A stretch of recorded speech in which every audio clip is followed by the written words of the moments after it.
This week on the Eurostep, NCAA scandal. What's next? Anthony Davis, is he the best big man in the league? Butler v Williams, 1v1. Who you got? And this week's hot debate, Simmons or Ingram. Welcome to the Eurostep. I'm Oisin Brown. This week I'm joined by Killian Loftus Yeah. and Alex Evans. Move over, Quavo. It's AD's time to shine. First topic this week is NCAA. Yahoo Sports came out that the FBI are investigating the NCAA after came out that apparently players in college are getting paid illegally. Killian, what's happening? As you said, a lot of players came out, or Yahoo Sports exposed a lot of players they got paid in college. Some of the most notable names: Dennis Smith Jr. got 5 figures to go to NC State. Bam Adebayo. Alex's man, 5 figures again to go to Kentucky. Kuzma got about 10k to go to Utah. Fultz 10k to go to Washington. Josh Jackson got around 3k to go to Kansas.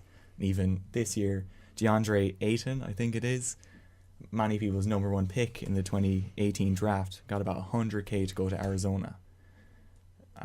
Players getting paid obviously to go to college. That's a monster places. number for a monster player, I must say though. 20 and 11. He's my number 1 pick, but anyway. Players getting paid. A lot of people. Lonzo Ball came out, obviously, and said players get paid anyway. He might as well make it legal. And I'd agree with him. I think players should get paid to play in college. I think it's the best form of basketball that isn't professional, personally. Alex, you're you're putting the shaking face your there. head. What's happening? Oh, never heard the EuroLeague, boy. No, that's not professional. Does that count as professional basketball? It does. It does, yeah. Yeah, that's what I mean. That's not professional. Oh, that's not. Right. Yeah, college is like. Well, what else is there? That's what I mean. G League. Yeah, it is ridiculous. I mean, people know that throughout time players have been getting paid. It's no shocker to anyone, and this is only the tip of the iceberg. I feel with this, there are some big names here. Even this year with Dennis Smith Jr. and Bam Adebayo, Markel Fultz, of course, number 1 pick. But you must think that this is only the tip of the iceberg. That there must be players, big name players such as Ben Simmons, who went to LSU, that must have got more than that. I'd say he got about 100k. He must Player have. of his caliber. But I'd also like to mention, what are the FBI doing?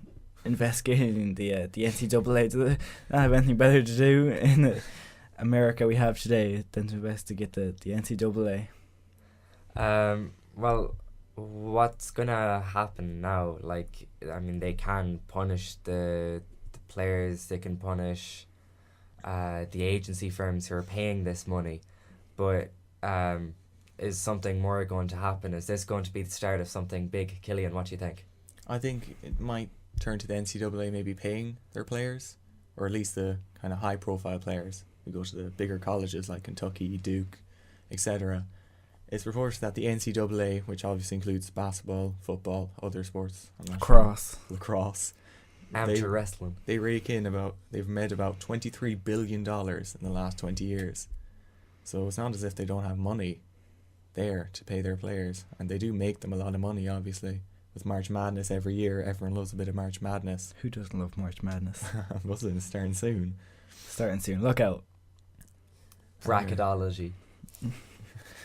Yeah, the NCAA is falling apart. It's clear to see that this is only the start of it. Surely there has to be more to come, with 4,000 calls intercepted over the course of 330 something days, I believe, which is a scandalous number to say the least. Hey.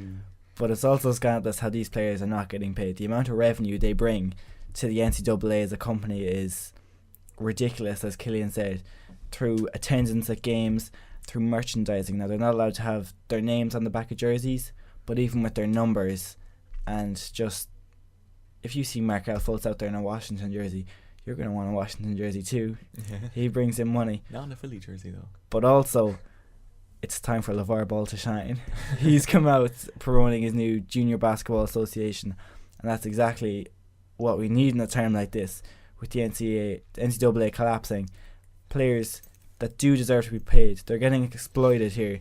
The one thing that a lot of these players are good at in their life, that some of them aren't that smart, they can't do much else, they play basketball, they're going straight to the league. For that 1 year, why don't they go get paid and still develop that talent that they have? Yeah, I think as you mentioned, LeVar Ball, he's obviously making the JBA. That could either, depending on how successful it is, it could kind of overthrow the NCAA possibly, but it could at least force the NCAA to pay their players, as players will be getting paid to play in the JBA with LeVar Balls. But also I'd like to quickly mention that partially this is the NBA's business as well. It's their rule that you must be a year removed from high school to go. So a lot of these players are going to college, but they're not getting much out of college. There's players that you see like Kyle Kuzma. They go to college for the 4 years. They come out and they come into the NBA, grown men, better players. They're more polished. Like we've seen this year, he came out flying start of the year compared to others who aren't quite there yet. I can't think of one rookie who went to college for 1 year, bar a few exceptions now, 1%, say like Bam Adebayo, that can play good defense. Even this year's rookies, they all come out shaky on defense and just not all there. They still need time to develop, so there has to be something else for them to develop. Obviously, the general consensus from around the NBA is just pay the players, but like they are getting free scholarships, and you know, college costs a lot of money in America. Now I'm sure, you know, not every one of these basketballers wants to go to college. They just have to go to college, you know, to get into the NBA. But you know, there is the argument there that there's no need to pay them because they're already getting this gift in their scholarship. That is true, and it's fair to say for maybe some of the players that aren't 100% sure if they're going to the league or not. But for these 1% of players who most days apply to, most of the ones getting paid are the ones that are 110% going to the league. Like, no questions asked. Top high school players, and people know it since they've been 12 that they're going to the league. Yeah, like DeAndre Ayton, he could have gone out of high school. He might not have made much of an impact, but he still would have done something in the NBA. But he had to go to Arizona for a year, obviously. And these players, they don't want to be in college. They're only there because they have to be in college. You can see it with Ben Simmons a few years ago, when he was in college, most people said he'll be a bust because he shows no effort whatsoever on the basketball court. But that turned out completely false. He's a brilliant player for effort. He's proved himself on defense. We'll talk about that later. But you see, he had a year to develop in the NBA, in an NBA world. Oh yeah, definitely, that made a difference. That made a huge difference to him. He wasn't raw straight out of college. He would have been a completely different player, which I think is fair to say in the NBA in his first year. It's just a fact in college he seemed disinterested with the sport. It's just because he had to go to college. He would have definitely gone one and done. Out of high school. I said there earlier, if you took players before we were recording, if you took them from straight out of high school and say put them in the G League, maybe get drafted and put to the team's G League affiliate. Now the G League has come up severely in the last few years. I believe there's 26 or 28 teams, with most teams having an affiliate. And it could be a case like the MLB have. They get drafted, but unless you're ready to go, 90% of the players that get drafted will go straight to the minor league in baseball. I don't see why the same system couldn't work in basketball, and say replace the one and done rule and say you must do a year in the G League. That way they develop in the NBA world around NBA coaches or people that have worked with NBA coaches, ex-NBA players, up-and-coming NBA players. They're not around that kind of hostile college atmosphere. They're not doing anything reckless, like LiAngelo Ball maybe.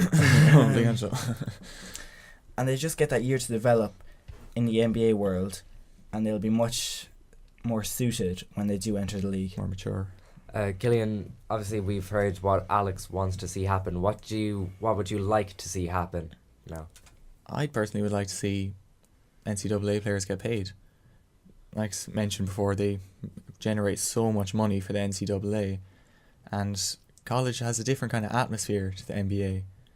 It's a lot more unpredictable to the NBA, I'd say, especially with March Madness. It's crazy. One game, everyone loves the one game winner takes all. That would be crazy to see in an NBA playoffs, but we'll never see it happen. Do you think with the proposal of the big baller brand, you know, the JBA, power moves, LeVar.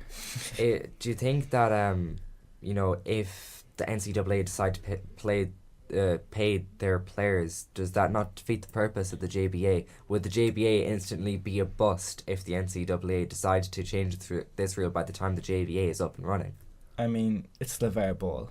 I'm sure he could figure something out along the course. Maybe something else that you could appeal to them.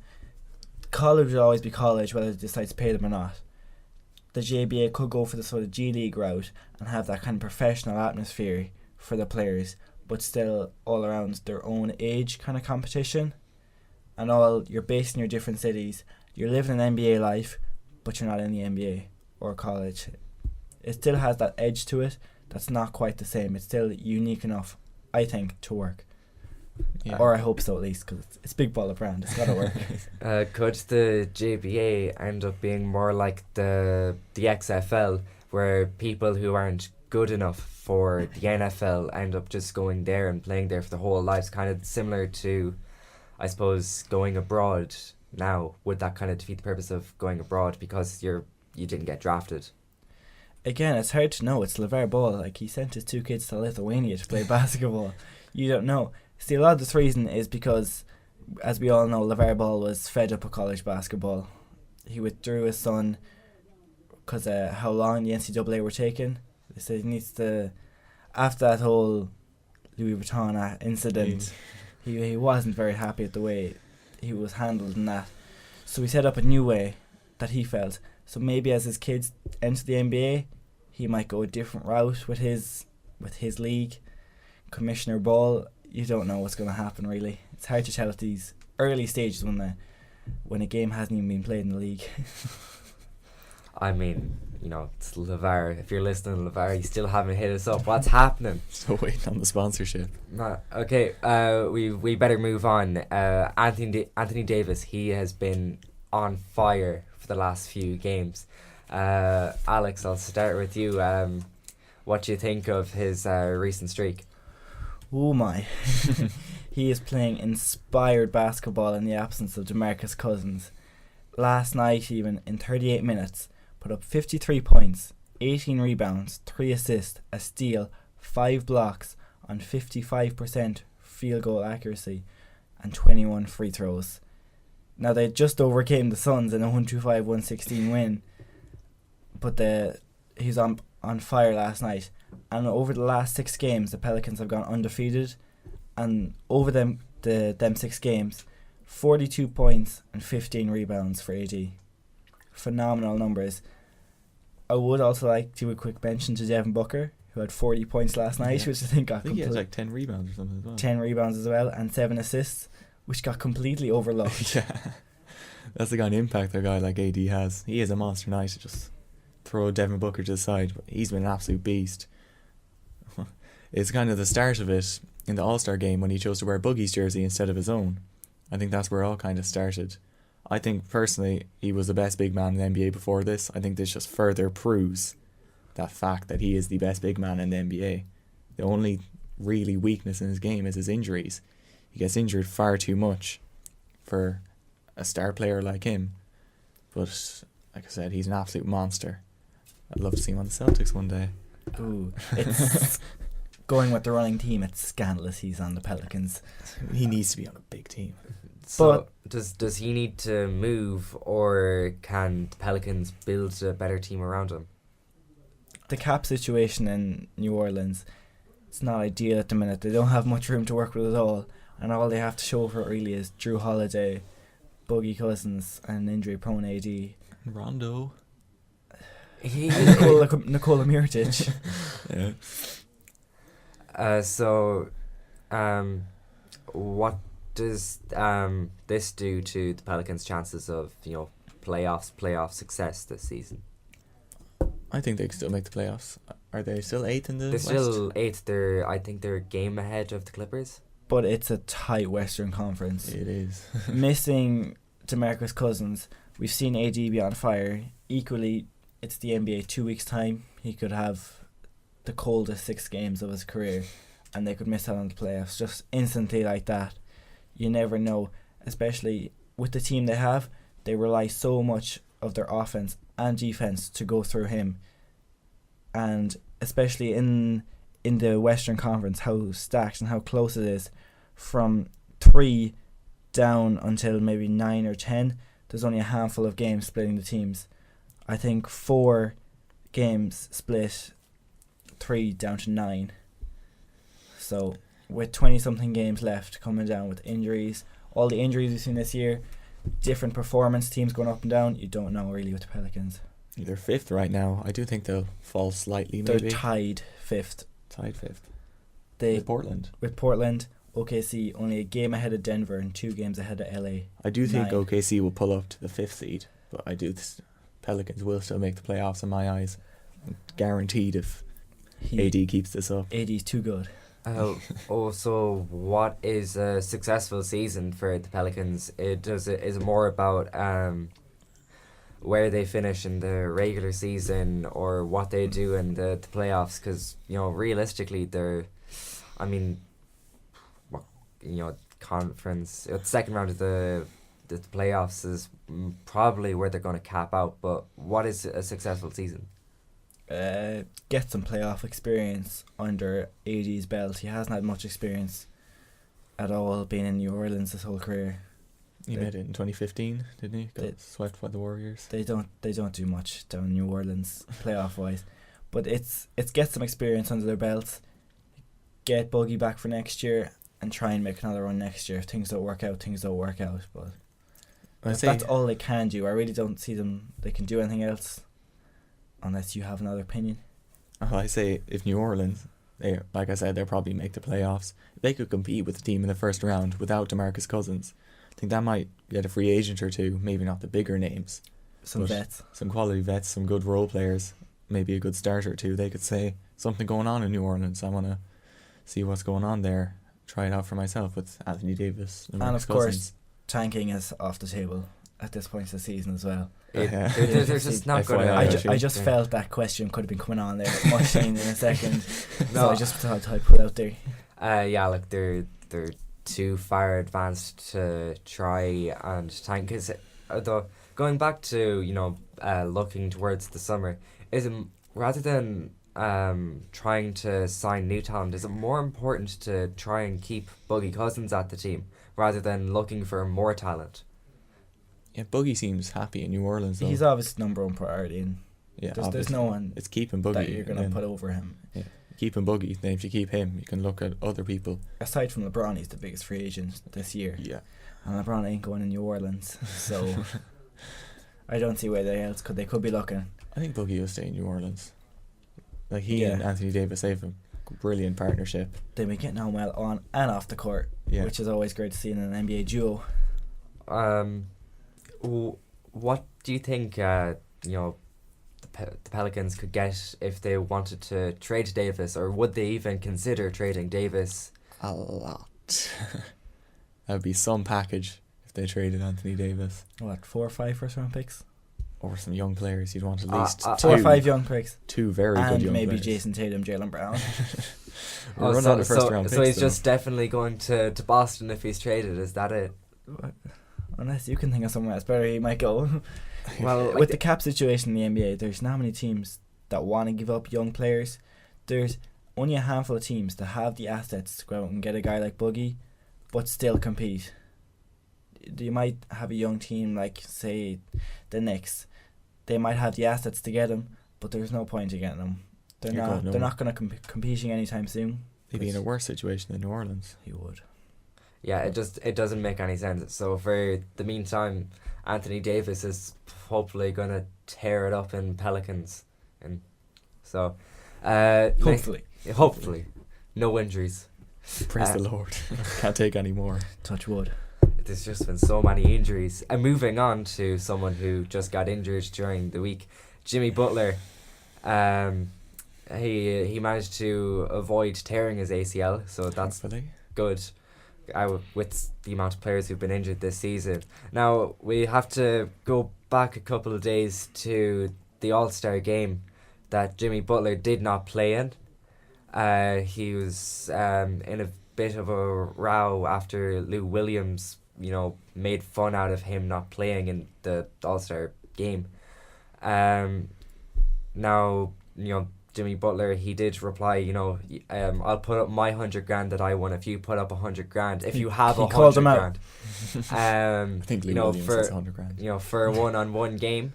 But obviously, that isn't going to happen now that Jimmy Butler is injured, if there's Not any yet. chance of it going to happen anyway. But I'll start with you, Killian.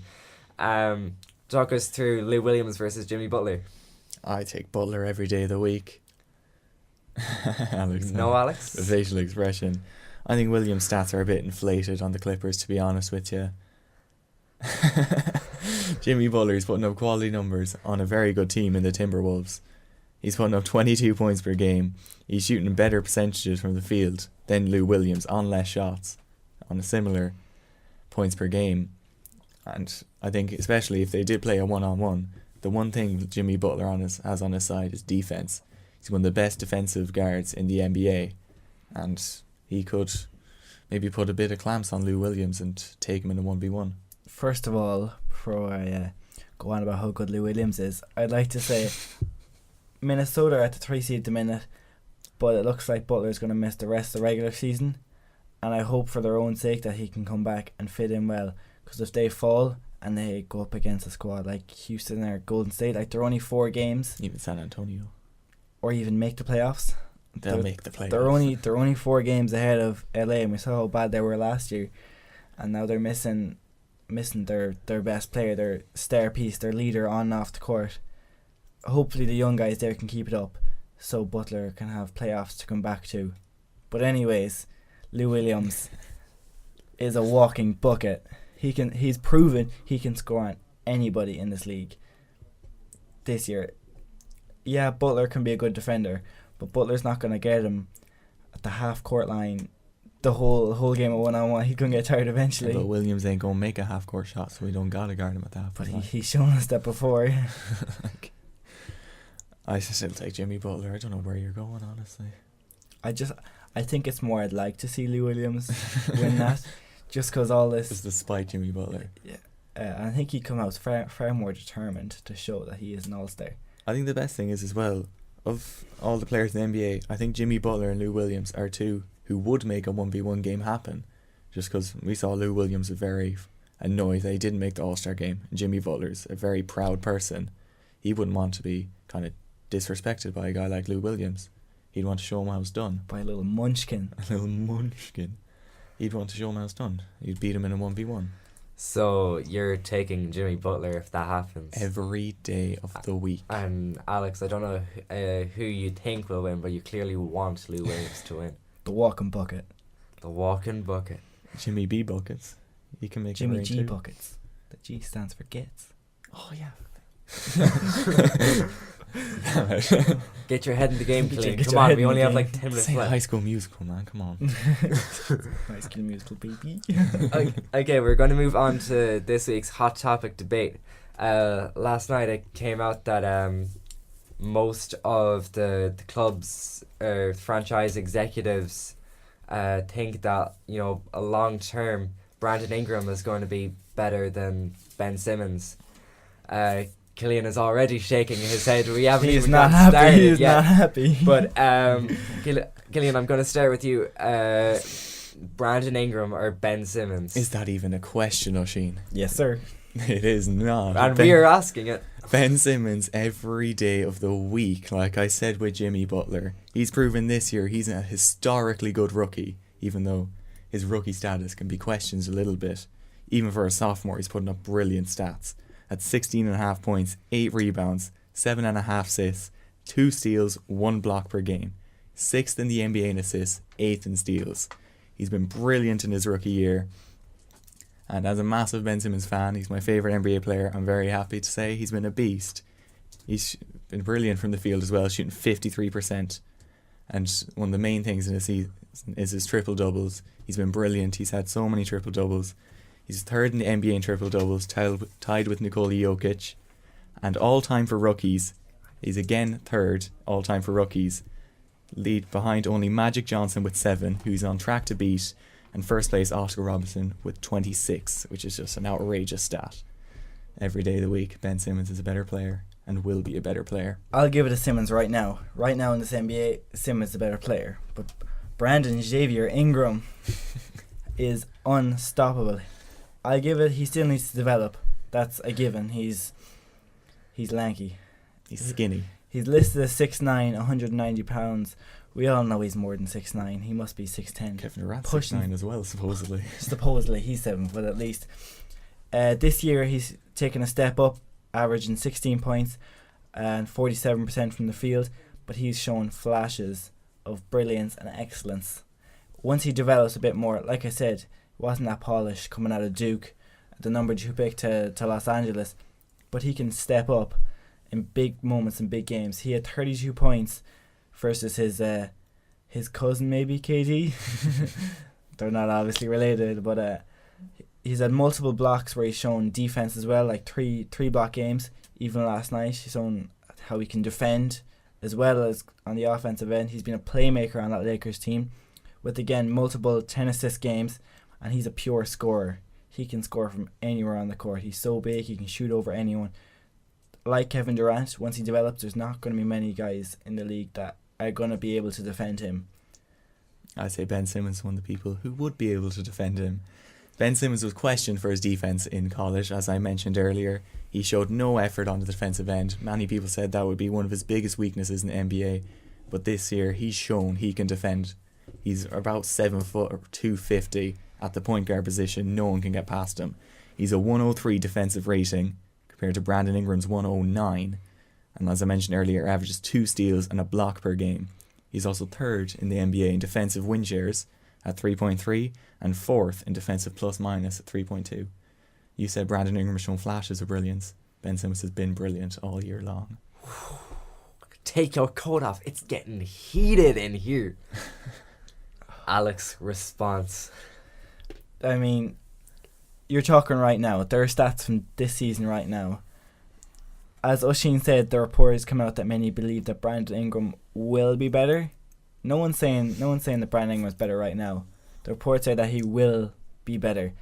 Max Kellerman said it best. He doesn't have his man bones yet. He's still only 19. He's still small. He's still a small guy. Giannis has his man bones. He Don't is. even stop.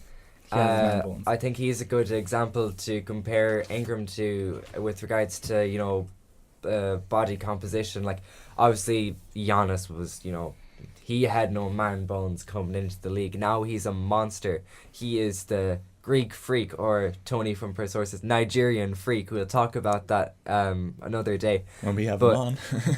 With a bit of luck. Hit us up, Tony. But you put Brandon Ingram on Giannis's plan. Get Jason Kidd's plan that he had for Giannis. He will be unstoppable.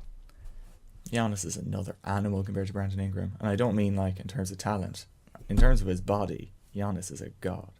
Giannis, in compared to most people, is a god, body-wise. But quickly, Brandon Ingram, I said he steps up in the big moments. Who hit the game winner against Ben Simmons and the Sixers this season? 107-104, yeah, it was Brandon Ingram who stepped up and hit. Lonzo Ball handed him that shot, though. After Ingram passed it to Lonzo drove, Lonzo kicked it out, found Ingram, and Ingram stepped up in the clutch. Ben Simmons hit a game winner not too long ago.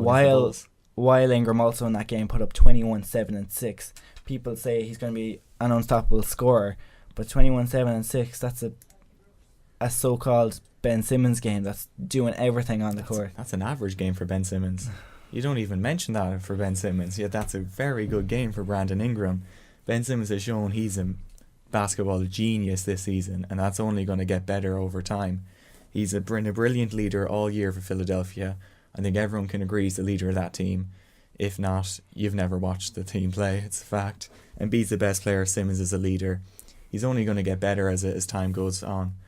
And I think he will lead the Sixers to a championship within the next while.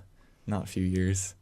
10 years. If they sign LeBron, but then next again, year. Hashtag Philly wants LeBron. Complete the process. That was a brilliant advertising campaign, definitely, I must say. Can we get a billboard out here saying hashtag Eurostep wants LeBron? He quits the NBA, joins the Eurostep. I can see it happening. Yeah, Killian just saying you're out first. I don't see why we can't have 4 guys. Yeah. Well, I suppose The starters have 4 guys. I mean, I don't know if LeBron would fit in our studio at the minute. It's a bit grand. It's a lovely studio we're set up here in CRC, but size-wise, yeah, LeBron might hit his head a few think times. most places are a bit difficult for anyone who's over maybe 6'4", and LeBron's like three quarters of a foot taller than that. So it's gonna be just come anyway, LeBron. We'll manage. Yeah, but the Lakers are going to win championship for the Sixers too. They are not. Lonzo Ball, Kyle Kuzma, Julius Randle shouldn't have got rid of Jordan Clarkson. Yeah, but shouldn't have. That doesn't mean Shouldn't anything. have. They did. But no free agents going to go to Philly. LeBron's going to go to Philly. Free agents are going to go to LA. Why? Paul George, Kawhi Leonard, Klay Thompson, Sure, it's Los LeBron Angeles. James. It's Los Angeles. It's all the Los stars and the Angeles. lights. The stars in Los Angeles. But you got Ben Simmons, Joel Embiid, and a returning Markelle Fultz in Philly. Why wouldn't you go to Philadelphia? They're the team of the future. Trust the process. They're the process. You gotta trust it. I know we're talking Ingram and Simmons, but we have to mention the person who completes the top three of that draft class, Jaylen Brown. He is on like the only competing team out of these three players, and he's having an impact on that team. He's averaging 14 points per game, 5 rebounds and an assist and a half. Maybe the assist could come up a bit, but he's still a very good player. Surely he has the potential to be as good as potential Ingram or potential Simmons. He's having such an impact on a quality team already. Now, no offense to the Lakers and the Sixers, but like the Celtics have been on top of the Eastern Conference for most of this season. Jaylen Brown, when he was drafted in as a starter to this team, they went 7-0. So we have to at least consider that Jaylen Brown could be better than Ingram and Simmons in the future. He could be better, but he needs to get his own squad if he's going to be better. He can't be playing third or fourth fiddle on a good Celtics team to be considered better than either one of these two guys that we're talking about here. He is a good player. Again, he's shown flashes defensively and offensively. He's athletic, and he's shown this year that he can kind of shoot the rock a bit too. But at the moment, he's a system player for Boston. He needs to get out of the shell and do more himself if he is to be considered. Because always guys like that, they're all overlooked because they're not putting up the big numbers. They get the ball and they shoot it. That's all. They don't create themselves. I think, especially earlier in the year, around All-Star weekend, Jaylen Brown said he should have made over Andre Drummond. Everyone thought that was ridiculous. And I'd disagree, honestly. I'm not saying he should have made the All-Star game. I just don't think it's ridiculous that the concept of him making it is ridiculous. He's been a quality player for Boston all year.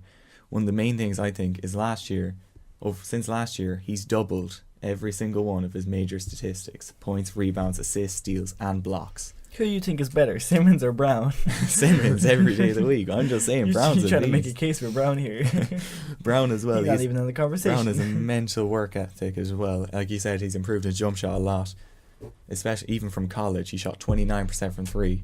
Jumped that to 34% last year and 37% this year. He's gone up 3 attempts per game. I think he has the potential to be better than Simmons or Ingram, but I don't think it's going to happen personally. Maybe Ingram, definitely not Simmons anyway. What? For the record, all of Jaylen Brown's career highs have come this season. He has obviously, in his first season he didn't actually do a lot, but if the growth here, like between season 1 and season 2, is phenomenal. To think, what if he can do something similar season 3 and put up 20 odd points? If he can work on his passing a bit more, like he's only 6'7". I know that sounds crazy saying only 6'7", but in basketball terms he isn't that big. Now he is about 220 pounds. He is reasonably built, but so we can't expect him to be putting up DeAndre Jordan number rebounds. But we have to definitely consider that he could be every bit as good as Ingram and Simmons. You can. When Gordon Hayward comes back next year, I don't know about his numbers. That they're going to take a hit, I think, if anything. Yeah, he'll continue to improve, but the only thing I can see maybe next year, he might become a more efficient player, reduce some turnovers, shoot it better. That's all I can see, especially with Hayward. He's going to not demand, but he's going to get so much more of the ball next year. I think he'll step up on defense next year. As you said, Hayward is going to be taking offensive load. Jaylen Brown, I think, is second in points per game on the Celtics team. And Hayward's a 20-point per game scorer coming back next year. So it'll take a bit of pressure off Jaylen Brown. I think he'll be able to step up on defense and really show why he was heavily regarded in that kind of area as coming out of college in the NBA draft. But with Brown as well, there's so many players in that Celtics team. Next year you don't know what his role is going to be, especially with Hayward coming back. He's been starting this year, playing a bit of 2 and 3 guard. But next year, Brad Stevens could turn around and bring him off the bench to have something off the bench. You don't know like that. And as well with the Celtics this year, with their draft, there's a potential that they might get a top 5 pick, and in the end could end up drafting another wing, which aside from DeAndre Ayton, the top maybe 5-6 look like they could be wings or point guards, but I don't think they're going to take a point guard with Kyrie Irving. And Terry Rozier. A guy like Kyrie's mentor. Marcus Smart. A guy like Michael Porter Jr., they might say, well, he's on the board. Who else are we going to take? They're saying he might not enter the draft this year, though. He's been injured pretty much the whole year. He will. He needs that money. He said he might not, though. He's not getting paid in the NCAA, is he? He might hold off until it's legal, though. Will the JBA be up and running? No, but what you said about Jaylen Brown, I don't think he'll come off the bench next year. I'd say if Anthony Jason Tatum would got off the bench for a bit of scoring, Jaylen Brown will play the defensive role in the starting lineup. I think that's what will happen next year with Gordon Hayward coming back. Who knows? Find out next year. Find out next year. In the NBA. Right, we'll have to move on from that debate. That was... lastly, before we go, our own school, St. Giles College, we're playing first and second year games yesterday. Alex, you were there. Unfortunately, me and Killian couldn't make it. The trek up to Donegal. How did it fare for the two teams? Not ideal, obviously, up in Donegal town against Abbey Vocation School up there. The first years had a controversial 36-24 loss, which we won't get into too much. There was some refereeing issues, it seems, with that, but that result will be appealed. Some iffy rules.